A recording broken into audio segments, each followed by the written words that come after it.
기도해 주셔서 감사드립니다. 제가 선교지 갈 때마다 하나님의 마음을 보는 듯합니다. 하나님께서 성도 여러분을 사랑하신 것처럼 또한 선교지의 불쌍한 영혼들을 사랑하신 것을 보게 됩니다.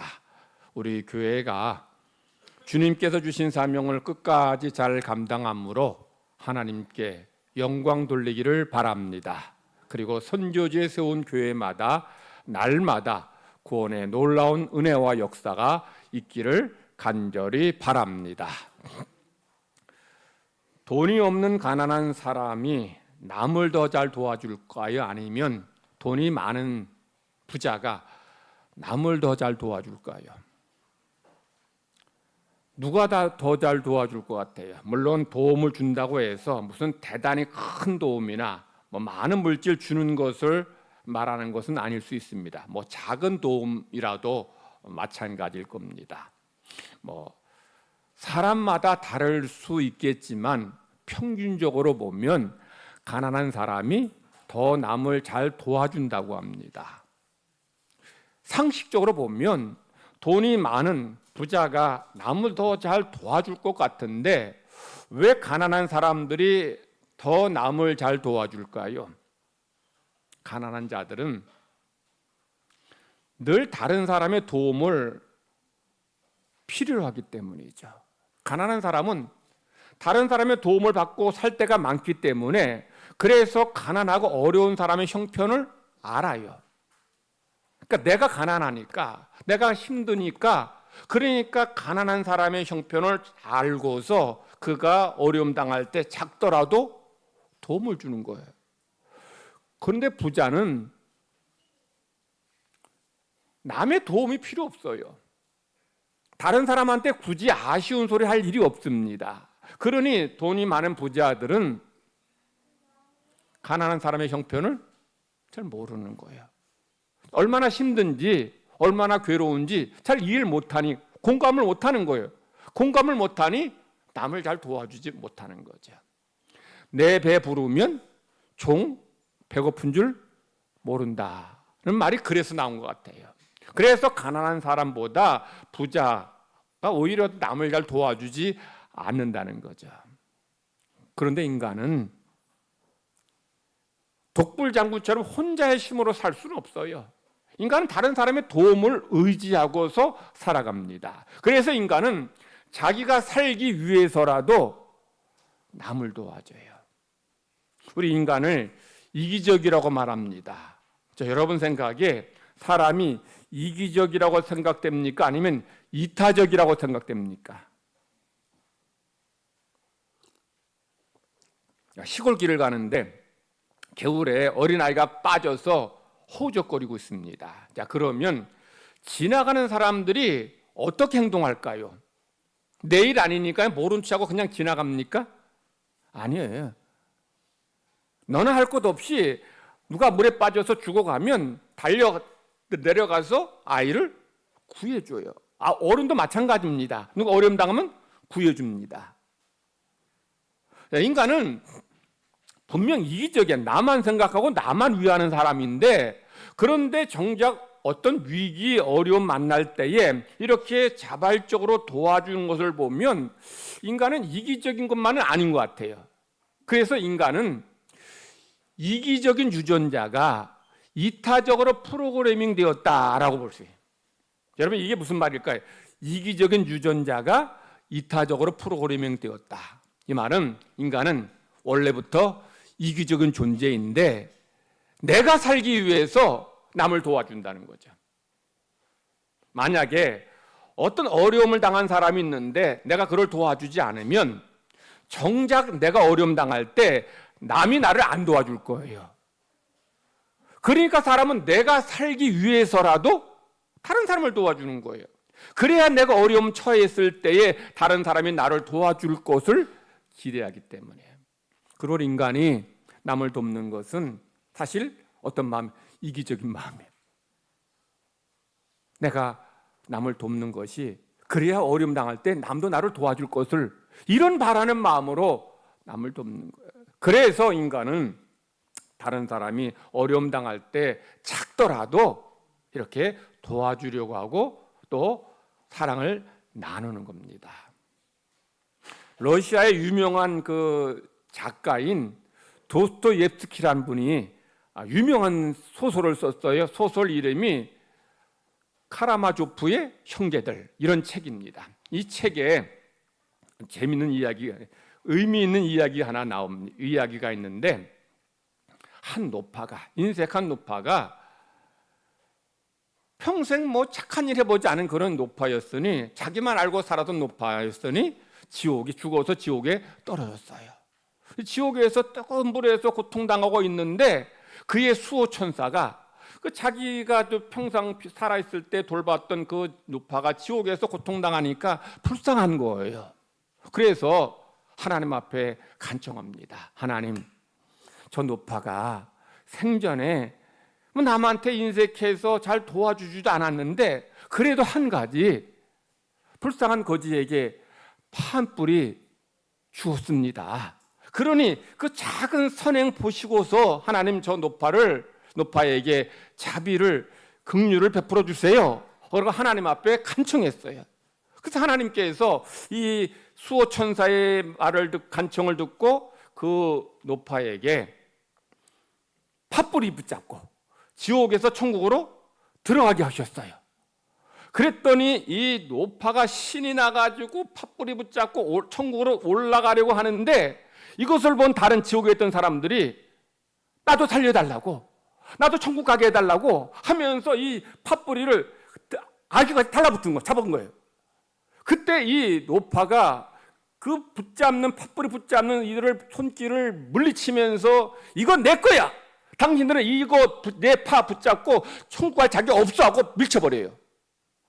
밀치면서 그 소리치니까 그 순간에 이 팥뿌리가 우두둑 끊어지면서 이 노파도, 그리고 그 팥뿌리 붙잡았던 다른 사람들 다 지옥으로 떨어져 버려요. 도스토옙스키가 이 책에서 말하고자 하는 바는 이겁니다. 하나님은 우리 인간에게 은혜를 베풀어 주시는 분이라는 거죠. 근데 인간은 어떻다? 이기적이라는 거예요. 팥뿌리 하나로 지옥에서 천국으로 올라가게 되었다면 이 노파는 자기 팥뿌리 붙잡고 같이 천국 올라가겠다는 사람을 뿌리치고 물리칠 게 아니죠. 자격 없는 나를 하나님이 천국에 들어가게 하셨다면 다른 사람, 같이 천국 들어가겠다 한 사람을 내가 밀치고 뿌리칠 게 아니에요. 나는 천국 갈 만한 선한 삶을 살지 못했는데 그런 날 하나님께서 이런 은혜 베풀어 주셔서 팥뿌리라도 잡고 천국 올라가게 하셨다면 너는 안 돼, 넌 천국 못 가, 이렇게 말하는 건 이거 도둑놈 신부 아니에요. 그래서 결국 이 노파도 천국에 못 가고, 그리고 팥뿌리 붙잡은 다른 사람들도 다 지옥에 떨어진 거예요. 그래서 우리 인간 이 노파처럼 이기적이죠. 그런데 은혜 받으려면, 하나님 은혜 받으려면 사랑을 베풀어야 한다는 거야. 도스토옙스키가 이제 그의 책 카라마조프의 형제들은 책에서 거기서 이제 그 막내 아들 알료샤라는 사람을 통해서 많은 이야기를 해요. 알료샤는 자기가 존경하는 그 신부가 있는데 자기도 그 신부처럼 이제 수도사가 되기 위해서 그렇게 살려고 했는데 신부가 갑자기 죽어요. 죽고 이제 썩어요. 시체가 썩습니다. 그래서 이게 낙담해가지고 이제 고민에 대해서 이제 창녀에게 찾아가서 고민을 털어놓아요. 내가 존경했던 고결한 신부님도 저렇게 썩어져 가는데 나는 수도사가 못 될 것 같아. 나는 천국 못 갈 것 같아. 이제 이런 자기의 고민을 이제 털어놓아요. 그러니까 그때 이제 이 창녀가 이야기해 준 게 바로 이 팥뿌리 이야기를 그때 들려준 거예요. 팥뿌리 얘기 듣고 이제 알료샤 그날 밤에 잠이 들었어요. 잠을 자는데 꿈을 꿨습니다. 꿈에 누굴 만났는가 하면 자기가 존경했던 신부를 만나요. 이 신부가 알료샤를 불러요. 알료샤 뭐해, 자네 빨리 와. 빨리 와 불러요. 그러니까 이 알료시아가 아니 거기는 천국이잖아요. 저 같은 죄인이 의인들만 가는 천국 어떻게 가요? 전 못 가요. 그렇게 자기는 안 된다고, 자기는 자격 없다고. 그러니까 신부가 뭐라고 말하는가 하면 무슨 소리야, 여기 있는 사람들 다 팥뿌리들이야 라고 말해요. 무슨 얘기입니까? 천국에 들어온 사람들 이 노파처럼 팥뿌리 붙잡고 천국에 들어갔다는 거예요. 이 천국에 들어온 사람들이 무슨 뭐 큰 선행을 베풀고 착한 일에서 천국 간 게 아니고 이 아주 작은 이 팥뿌리 하나 가지고 그런 선행 베풀고 그 천국에 왔다는 거예요. 이 천국에 들어간 사람들이 대단한 선행, 뭐 자기 몸을 뭐 생명을 줘서 남을 위해서 헌신해서 그렇게 해서 천국 들어간 게 아니라 아주 보잘것없는 아무것도 아닌 것 가지고 천국에 들어왔다는 거예요. 지금 도스토옙스키는 이 책에서 뭘 말하는가 하면 하나님의 은혜와 인간의 부족함을 말해요. 인간은 겨우 팥뿌리 하나만큼의 아주 작은 사랑을 베풀 만큼 이기적이고 욕심 많은 존재지만 하나님은 그런 인간을 긍휼히 여기시고 차별 베푸셔서 구원을 허락해 주셨다는 거예요. 그래서 이 도스토옙스키는 그 책을 이 성경을 참조해서 책을 썼어요. 성경 이야기가 바로 그 책에서 나오는 이야기입니다. 오늘 바울 사도가 보낸 이 편지 내용이 바로 그 내용과 맥을 같이 해요. 바울 사도는 에베소 교회에 편지를 보내면서 거기서 이제 구원이 하나님의 은혜라는 것을 강조합니다. 더 나아가 하나님의 은혜로 구원받은 자의 삶이 어떠한지를 이야기하고 있어요. 자, 바울은 본문 8절에서 구원이 어떤 것인지를 아주 정확하게 잘 정의해. 이걸 여러분이 잘 이해해야 돼요. 자, 8절 말씀 보세요. 너희는 그 은혜에 의하여 믿음으로 말미암아 구원을 받았으니 이것은 너희에게서 난 것이 아니요 하나님의 선물이라. 한번 우리 같이 한번 다시 읽어봅시다. 시작. 너희는 그 은혜에 의하여 믿음으로 말미암아 구원을 받았으니 이것은 너희에게서 난 것이 아니요 하나님의 선물이라. 여기서 이제 구원을 잘 얘기하는데 구원이 뭐냐면 자, 은혜에 의하여 믿음으로 말미암아 받는 겁니다. 여기서 바울은 잘 보시면 구원받는 것을 구원받는 요소 두 가지를 얘기해. 하나는 뭐예요? 은혜. 또 하나는 뭡니까? 믿음. 은혜에 의하여 믿음으로 구원받습니다. 첫 번째, 은혜에 의하여 구원받는다는 것은 여러분은 하나님의 은혜로 구원받는다는 거예요. 여러분이 착한 일하고 뭐 좋은 일하고 뭐 선한 일해서 구원받는 것이 아니라 뭐로? 하나님의 은혜로 구원받는다는 거예요. 그래서 도스토옙스키도 그 책에서 뭐라 그래? 팥뿌리 이야기를 괜히 한 게 아니에요. 팥뿌리가 뭐예요? 인간의 아주 보잘것없는 선행을 말하는 거예요. 그런데 이 팥뿌리 같은 선행은 천국 가는데 아무 도움되지 못해요. 뭐로만 가능해? 하나님의 은혜로만 구원받는다는 거죠. 그러니까 인간이 세상에서 뭐 선을 행하고 착한 일하고 그런 것들이 결국은 이 천국 가는 데서 팥뿌리처럼 보잘것없고 아무 도움이 안 된다는 거예요. 오직 뭐로? 하나님의 은혜로. 그래서 이 도스토옙스키가 이 팥뿌리 이야기한 것은 하나의 메타포예요. 메타포가 뭐냐면 어떤 개념을 암시적으로 간접적으로 잘 설명해 주는 거예요. 팥뿌리는 인간의 보잘것없는 선행. 인간의 보잘것없는 선행은 결코 구원받는데 도움되지 못해요. 천국 가는데 도움되지 못해요. 오직 뭐로? 하나님의 은혜로 구원받는 거죠. 이걸 기억해야 돼. 두 번째 뭡니까? 은혜에 의하여. 또 그다음에 뭐예요? 믿음으로 말미암아. 자, 믿음으로. 여러분이 하나님의 은혜, 하나님의 십자가의 보혈의 능력으로 나를 구원해 주셨다는 것을 믿을 때에 구원받게 되는 거죠. 무슨 말인가 하면 하나님이 우리 인간에게 누구든지 예수 그리스도를 믿으면 구원받게 해주셨습니다. 예수님의 보혈을 믿으면 구원받게 해주셨어요.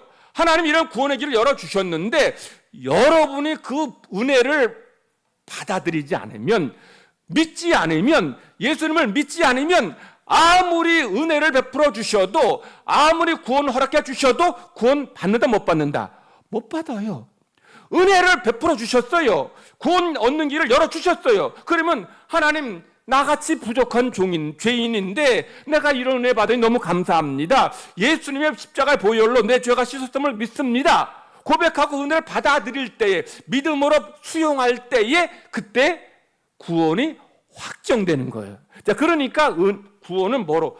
은혜에 의하여, 그 다음에 믿음으로 말미암아 받습니다. 그러므로 여러분이 구원받는 데 두 가지가 다 있어야 돼요. 은혜 그리고 믿음입니다. 자, 이 두 가지 중에서 어느 것이 더 중요하고 어느 것이 더 먼저일까요?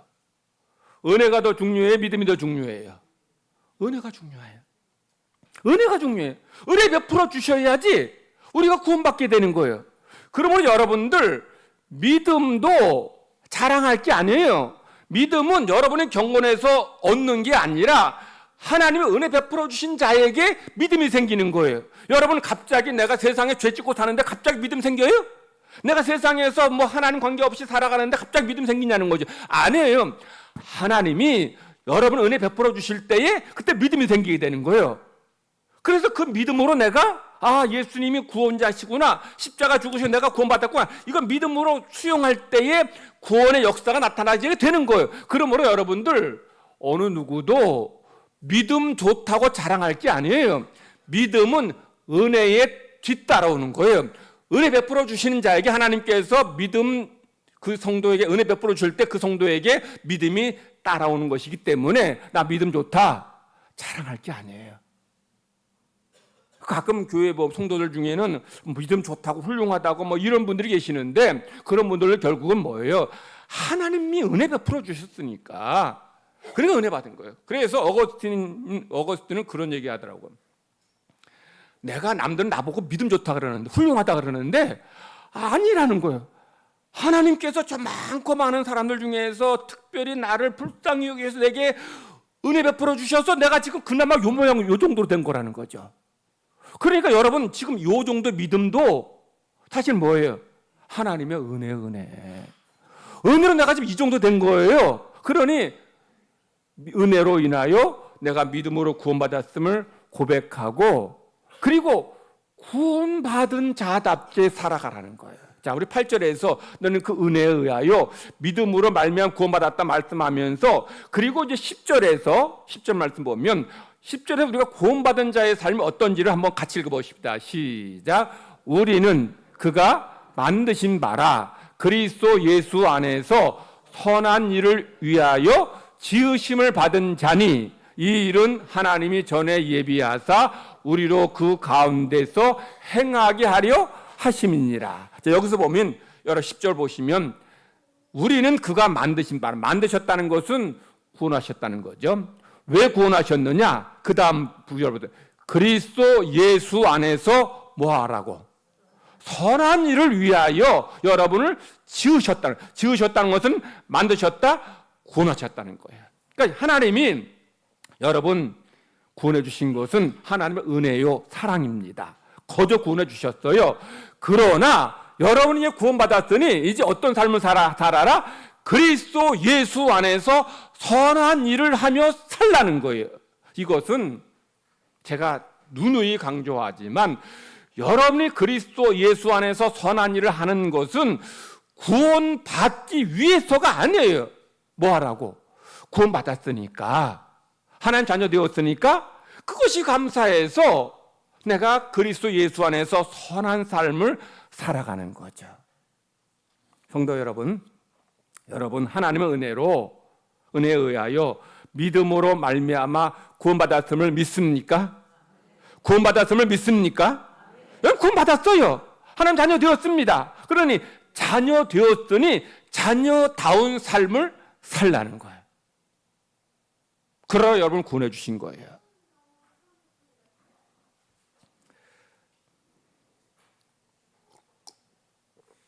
제가 아까 도스토옙스키의 카라마조프의 형제들에서 노파 얘기했어요. 이 노파는 하나님 은혜로 구원받는 기회가 주어졌어요.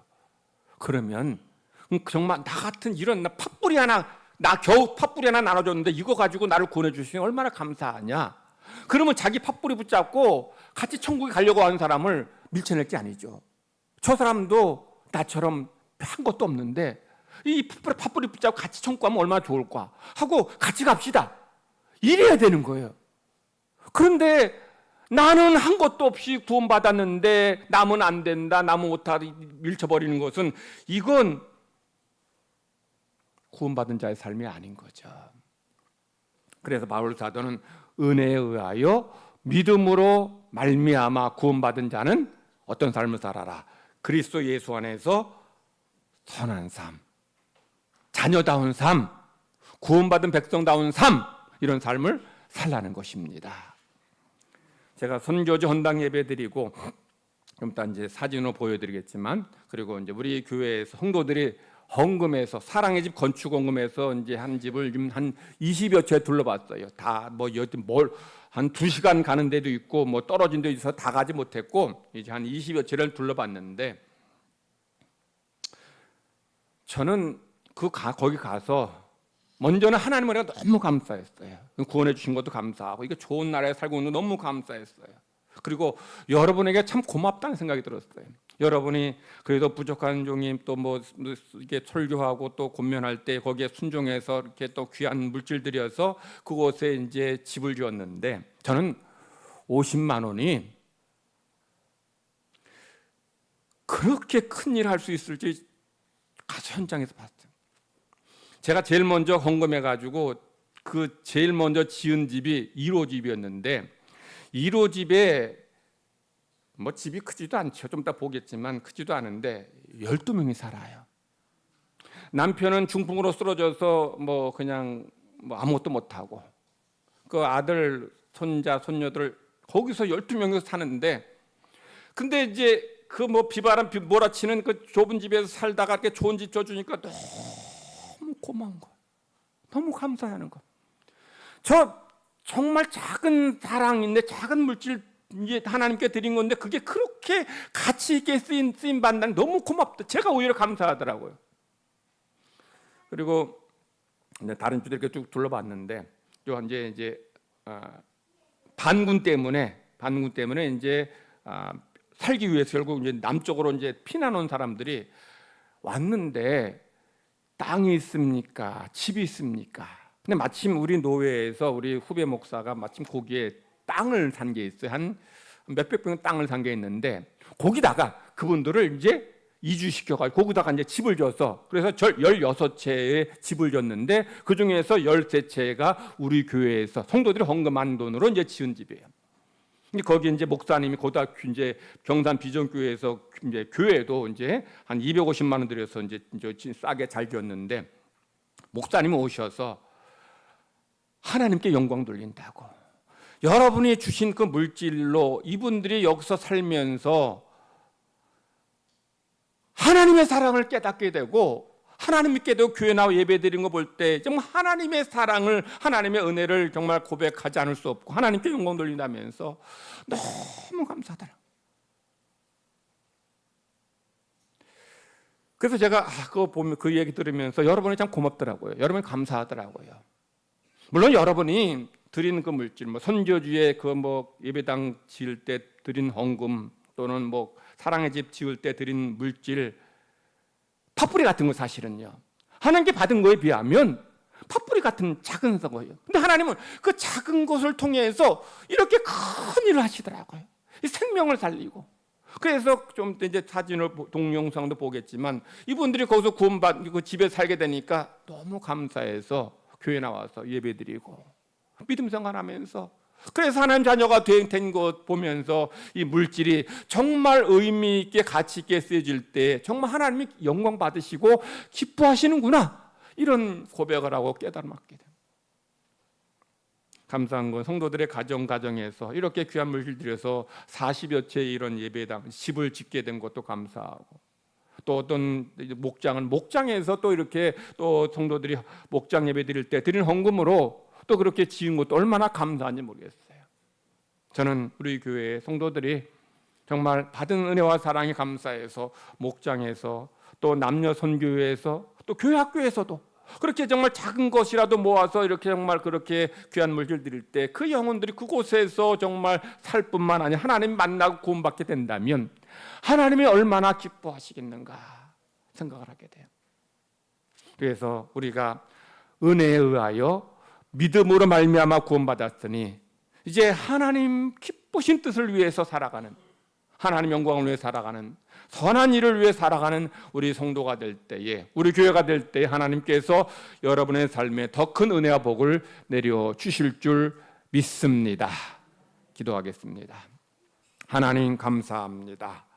하나님의 은혜로, 은혜에 의하여 믿음으로 말미암아 구원 얻게 해주시니 감사드립니다. 구원 받은 것도 감사한데 이렇게 좋은 나라에서 풍성한 은혜를 누리며 풍성한 것을 정말 먹고 마시며 좋은 집에서 살게 됨을 감사드립니다. 받은 은혜 감사해서 우리가 구원받은 자로서 선한 삶을, 사랑을 나누는 삶을 살게 하시니 감사드립니다. 우리가 선교지에 귀한 물질 들여서 예배당을 건립함으로 그곳에서 많은 이들이 구원받고 하나님 믿고 천국 백성 되게 하시니 감사드립니다.